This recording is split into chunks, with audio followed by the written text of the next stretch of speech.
All right, well, thank you everybody for joining us today to talk about maximizing the exposure from your business in Google's products.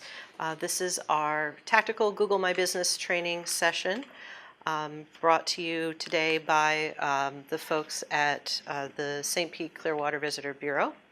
I'm Kim Palmer. I am the Google Program Manager here at Miles Partnership.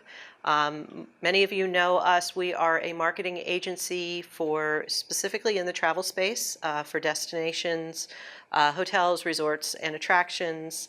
And in the last 18 months, we have been participating in what's called the Google DMO Partnership Program.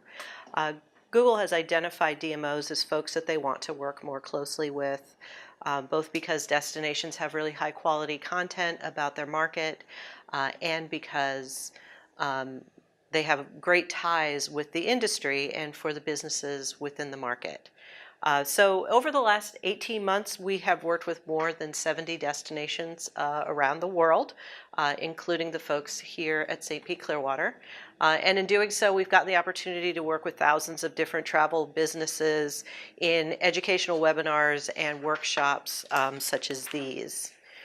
So the things we're going to go through today are a brief overview of the program. I know you mentioned you had been on the webinar. We'll just recap those 3 reasons why Google's products are important to your business, as well as go into 10 ways that you can maximize your exposure in Google's products. So St. Petersburg Clearwater is participating in a program called the DMO Partnership, which is giving destinations the tools to improve the quality and quantity of information about the market in Google's products. We start by an understanding of how people are searching for this market when they're planning their trip and evaluating what consumers see when they do across Google's products. And how your individual business looks is an important part of what St. Pete and Clearwater looks like when a potential visitor is planning a trip. Now, at the core of all of this is your knowledge panel. The knowledge panel is everything Google knows about your location. And the knowledge panels for individual businesses in your market are really the cornerstone of all of Google's products. So whether you're looking at Google Street View, Google Apps, or Google Travel Guides, it's the listings for hotels, restaurants, museums, etc. that are the foundational building blocks of those products. So what your destination looks like and the impression it makes on a consumer at the end of the day is really a sum of the parts of the businesses in the market. And according to Google's own research, complete listings are way more likely to engage with and convert your customers. A completed listing is 7 times more likely to generate a click. It's also more than 2.5 times more likely that your business will be considered reputable if it has a complete and thorough listing. And finally, and most importantly, really, at the end of the day, 70% of your customers are more likely to visit your location if your listing is complete. So if you can imagine if you were trying to decide on a restaurant to choose for dinner, which one are you going to choose? The one that has missing hours information, maybe only has 1 photo or no photos, or the one that has a full menu, has their contact information, has a selection of images from their location. So it has a tremendous impact on people's decisions to utilize your business in product or service. At the end of the day, it's important to your business for 3 reasons. The first is that your knowledge panel is an enormous source of exposure for your business. And in many cases, it's the largest source. And many businesses don't actually realize this. This is a great example that was shared with us from the Independence Visitor Center, which is the visitor center right outside the Liberty Bell and Independence Hall in Philadelphia. And looking at their website traffic, in a given quarter, they had just under 12,000 visits to their website, which is great. But then if they look at the insights data in their Google My Business listing, it turns out their listing surfaced 250,000 times in Google search results. And their listing appeared on Google Maps 11 million times in the same time frame. So that means there was 1,000 times more exposure to that business in Google's products than there was traffic to their website. So if you're only monitoring your digital success by website traffic, you may be underestimating a huge portion of that reach. Number two, the information about your business is getting used in a whole bunch of places. And that's where all of this traffic comes from, because Google's business listings are the cornerstone of lots of different products. The Trips app, Google Assistant is becoming more and more prevalent as it gets integrated into Google Home and into everyone's phones. If you've ever used Waze for wayfinding, any of the business listings within that product actually come from Google My Business Listings. And finally, at the end of the day, a lot of the information in your knowledge panel is coming from your customers and not from you. Google operates a program called Local Guides, and there are 50 million local guides around the world. And they're really just people like you and me who are uploading images of their food, making suggested edits, interacting with the businesses that they are utilizing on a daily basis. Now, if you have a Google Pixel phone or even an Android device, you may have gotten some of these sorts of notifications on your phone. Hey, do you know this place? Is this pizzeria open until 9 this evening? Which of these two photos is more helpful to you? Is this the correct phone number?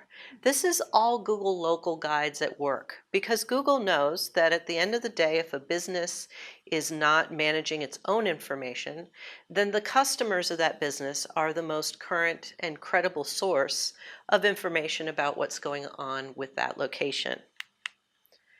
From a consumer standpoint, Google encourages them to participate in the Local Guides program by kind of gamifying it. You can get points for writing a review or uploading a photo or getting a badge for being a promising photographer. And Google Local Guides have a tremendous reach in your business information. They can write reviews, they can give you a star rating, they can upload a photo, a 360, and even answer questions and validate facts about your business. So we're here today because we want to help you maximize your exposure in Google's products through Google My Business. Because at the end of the day, it's what's best for you, it's the best for your customer, and also for the market as a whole.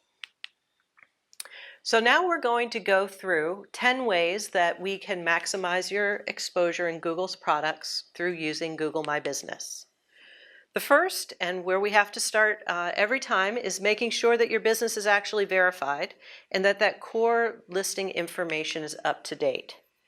If you search for your business on Google and see your knowledge panel, if there is a little checkmark shield there that says own this business, claim it now, this means that the business has not been claimed by the owner. And so the process goes that you log into your Google account, click on this link, and you'll be taken through a series of steps where you will ultimately either receive a postcard or a phone call with a code to validate your representation of the business. The VCB actually has the ability to offer the community instant verification of their listings. So someone who's able to log into their Google account and provide a utility bill, tax letter, or business registration certificate can skip the postcard or phone call phase and register using an app that they've been whitelisted for with Google, validate or verify their business on site at an industry event or at the property themselves. So once you've claimed your listing, we start at business.google.com. This is where you'll access the desktop application for Google My Business. We also really highly recommend that you download the Google My Business app. We know from Google's own initiatives that mobile first is very important to them right now, and so we can expect that features and functionality in Google My Business are going to start coming up in the app product before the desktop product in some cases. For example, the new GMB app has actually integrated a messaging feature where you can set up that your customers can text message you from your Google My Business listing, and it's through the app that you're actually responding to those communications and having that back and forth communication with the customer. So once we're logged into Google My Business, we start by looking at the Info tab. This is the core information about your business. And you want to check your name, address, phone number, website, hours, description, etc. Now, if you're in here and you see anything that's highlighted in yellow, those will be suggestions that have been made by local guides. One of the real advantages of having claimed and managing your listing is that you have the opportunity to review and accept or reject suggestions that have been made by customers. Businesses that haven't been claimed and aren't being actively managed, eventually Google will just decide which information it feels is correct and may update a listing without that business's input. Now, for business types outside of accommodations, fortunately, they have reinstated the ability for businesses to write their own description. So that's in this description tab here, and in your knowledge panel, it will come up as being from the business name in that description. It's also really important to maintain your hours in Google My Business, because that is really what is searched for most frequently about a business location. Is this place open tonight? Is it open tomorrow? How late is it open? All of those questions are really some of the most frequently asked. So by day of the week, you can put your open and closed hours.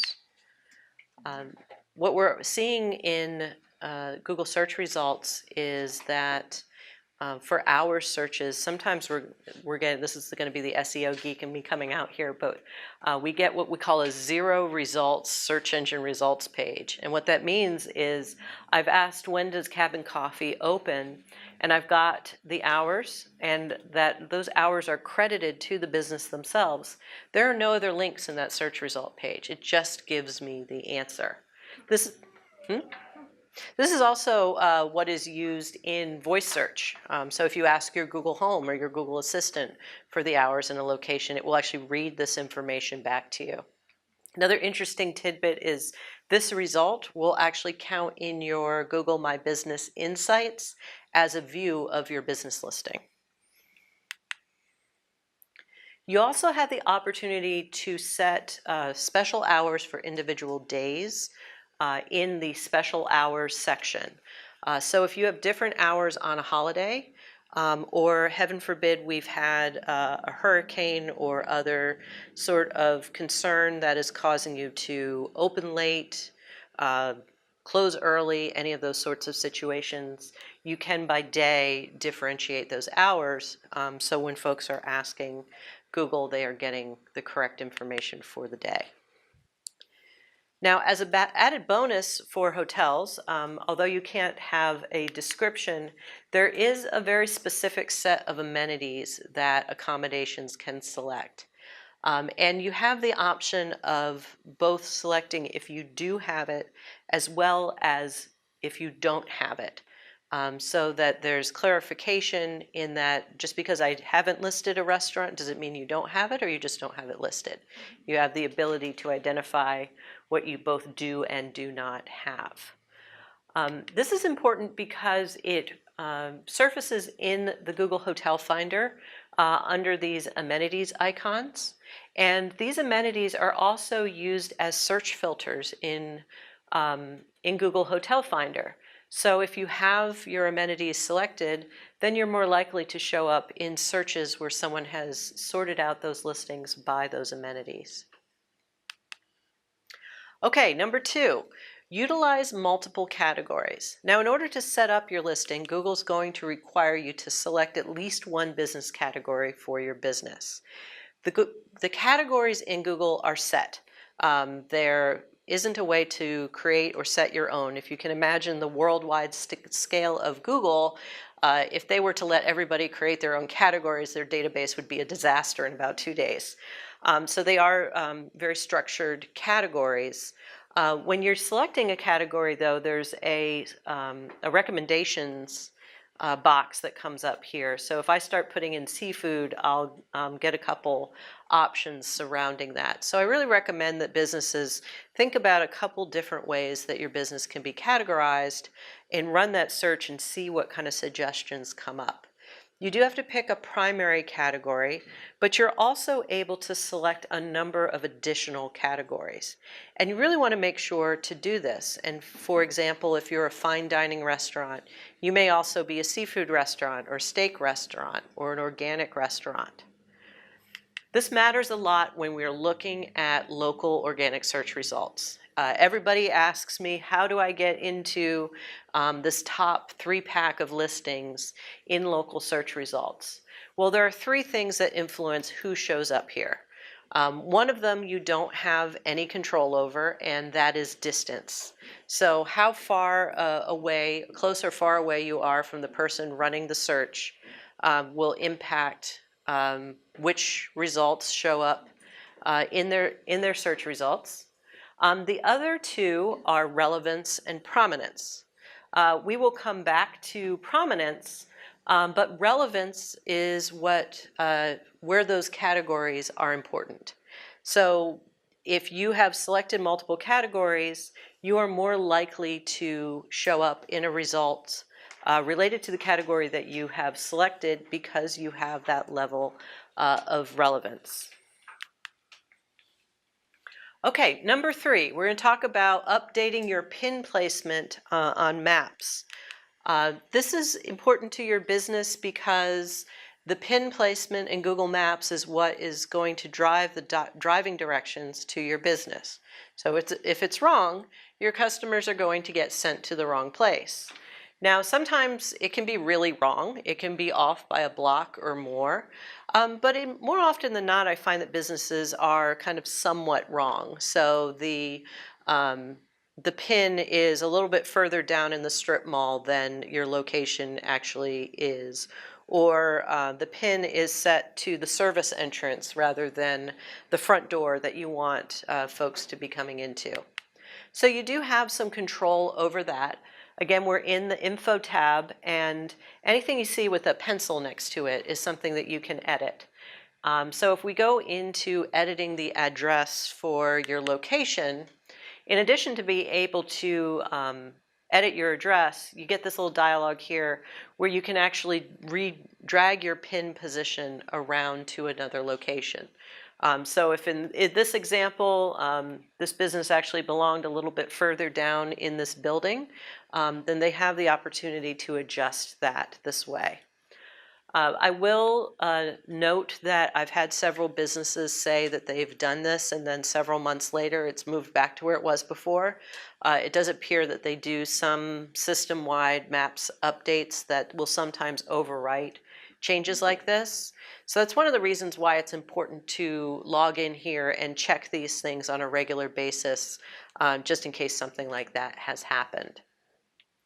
I also wanted to point out here within the address is a button that says, I deliver goods and services to customers at their location.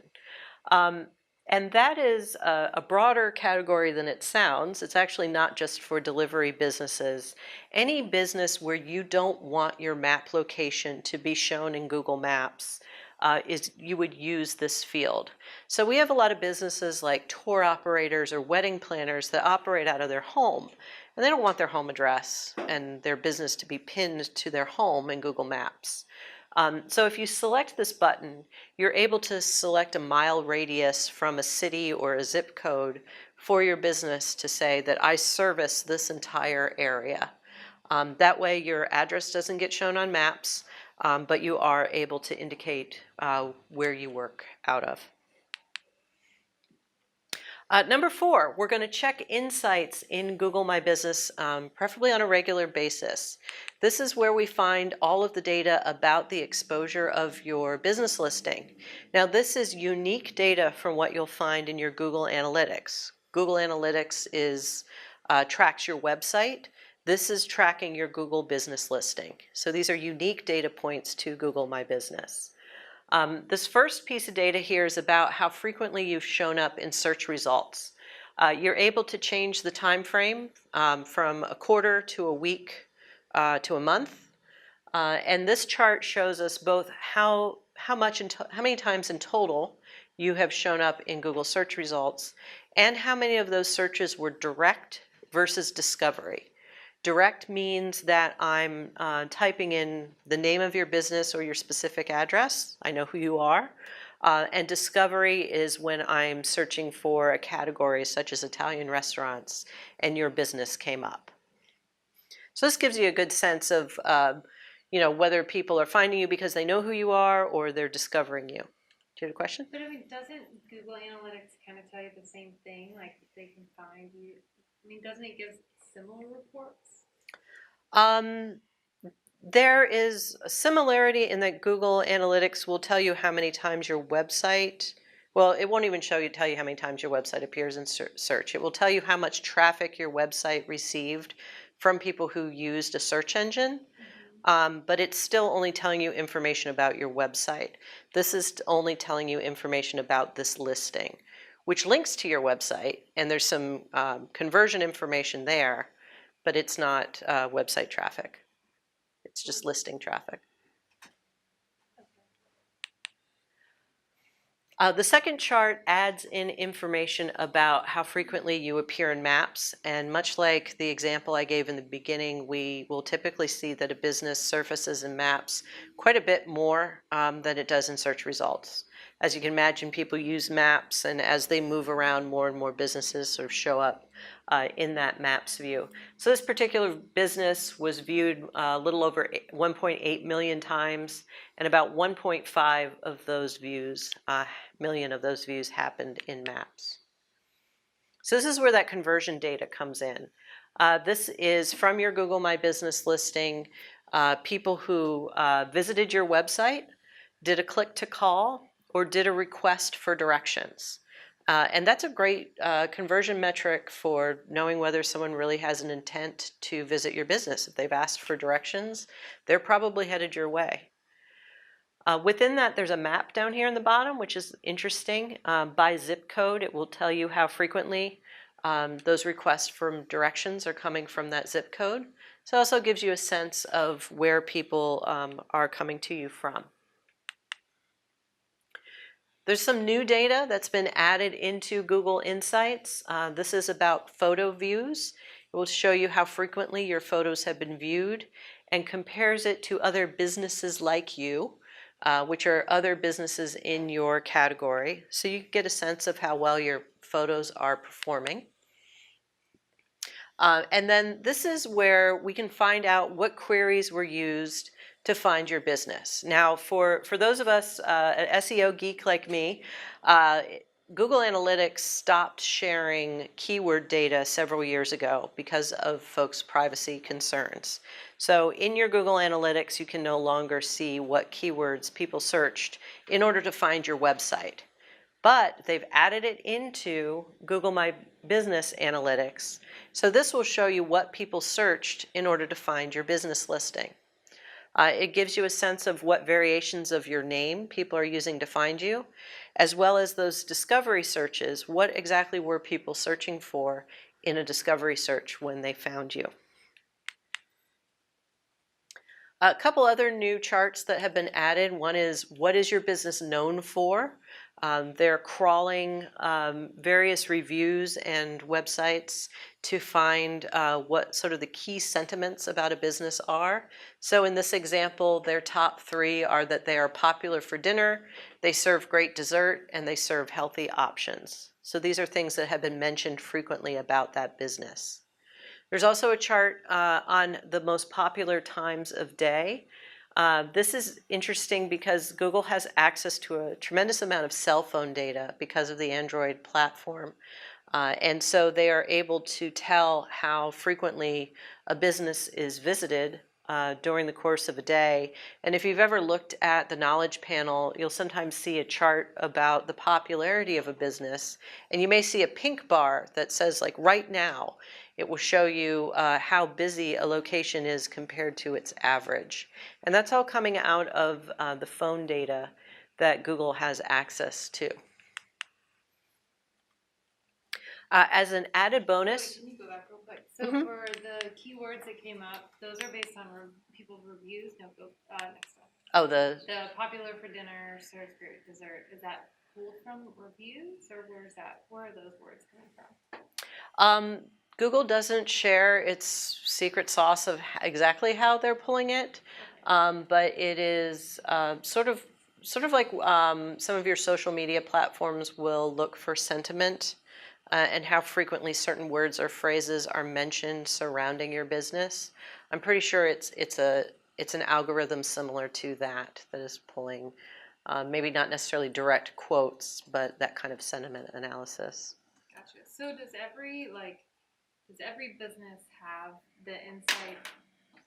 Like I work with a lot of the Chamber of Commerce's, and they all have business listings. They will all have those access to those insights. Yes, every individual business has this data for their specific listing. Okay. No problem.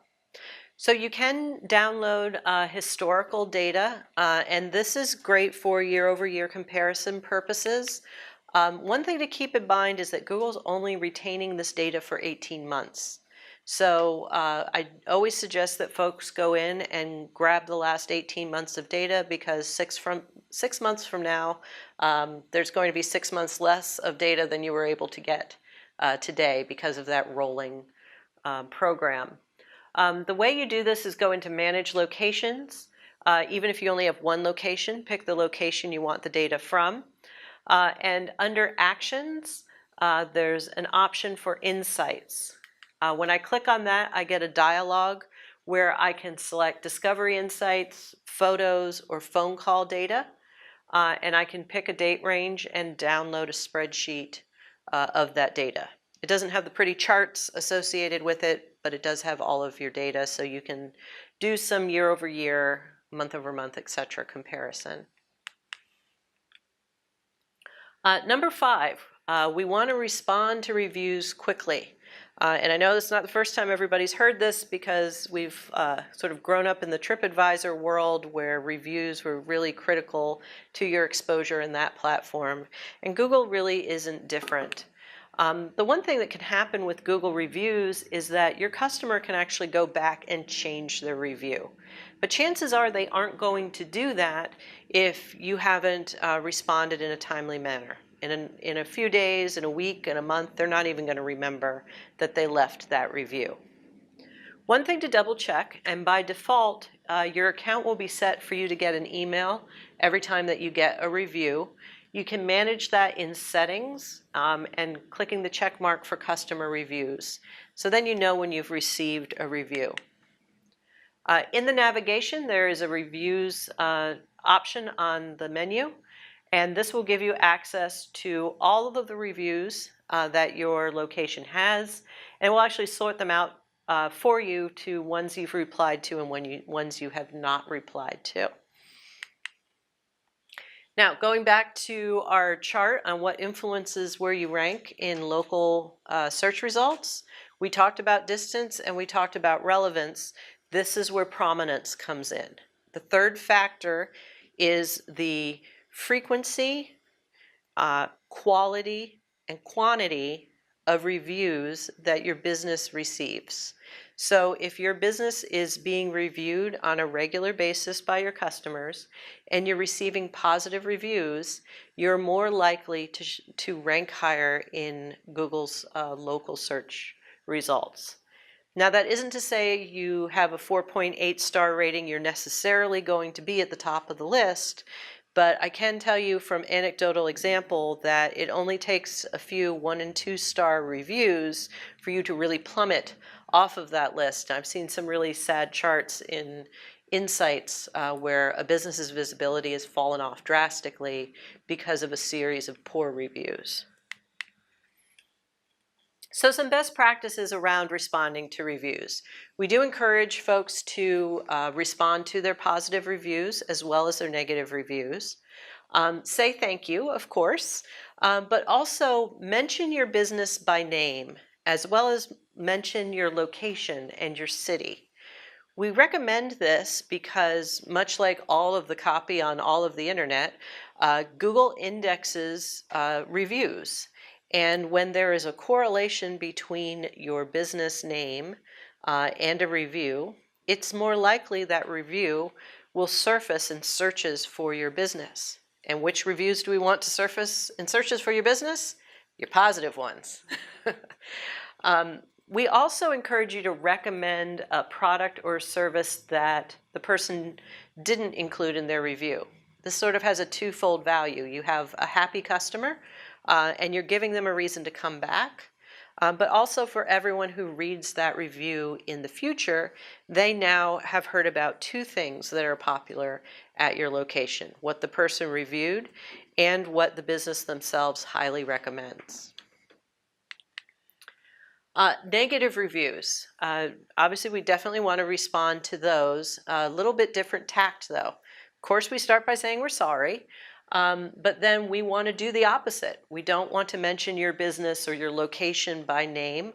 We want to decrease the chances of this review coming up in searches for your business. First and foremost, keep it short and suggest that they contact you offline. Provide them direction on who they should talk to, that they are going to get a responsive conversation, and try to take that whole conversation offline.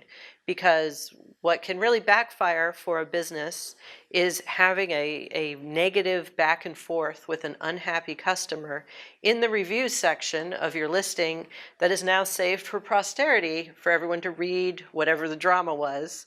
And people like to read what the drama is from that business. So definitely try to take that conversation offline. Now, sometimes you'll get a review that is problematic for some reason. Maybe you have an angry former employee, or someone from Taiwan who has never been to your business has just been spamming the area with reviews in order to get more points. So you do have some options to flag a review as inappropriate. Now, inappropriate doesn't mean that it's a negative review, and it doesn't mean that you don't like it.